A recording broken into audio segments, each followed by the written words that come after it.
In today's video, I'm going to teach you how to organize Logseq templates.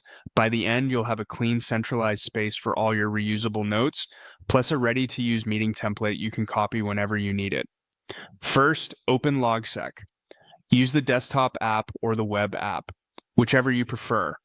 Give it a moment to load your graph so you're working with the latest notes. Starting from a fresh session helps keep everything tidy as you set this up. Next, head to your journal.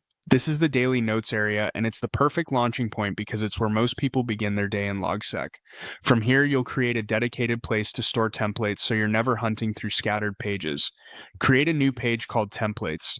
The easiest way is to type the word templates where you are and follow the prompt to create the page, or search for templates and create it if it doesn't exist yet. Keep the name simple and consistent so you can find it quickly.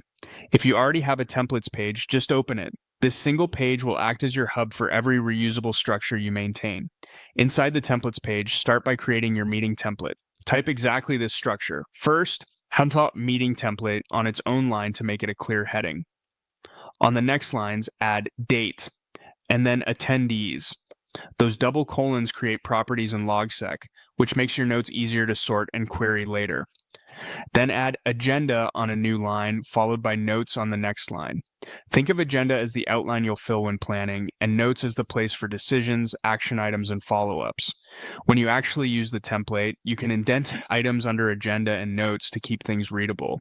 The heading helps you spot this section quickly, and the properties keep your data structured. Finally, put all your templates here. Any recurring structure like project kickoffs, one-on-ones, weekly reviews, bug reports, or content outlines belongs on this templates page. Keeping everything in one place reduces friction and ensures consistency across your notes. As you add more templates, use clear headings and similar formatting so each one is easy to scan. If you already rely on tags or properties in your workflow, feel free to include them at the top of each template to keep your system uniform. That's it. You went to Logseq, opened your journal, created a templates page, added a meeting template with date, attendees, agenda, and notes, and set this page as the home for all your templates. Keep refining over time, and your notes will stay organized and fast to use.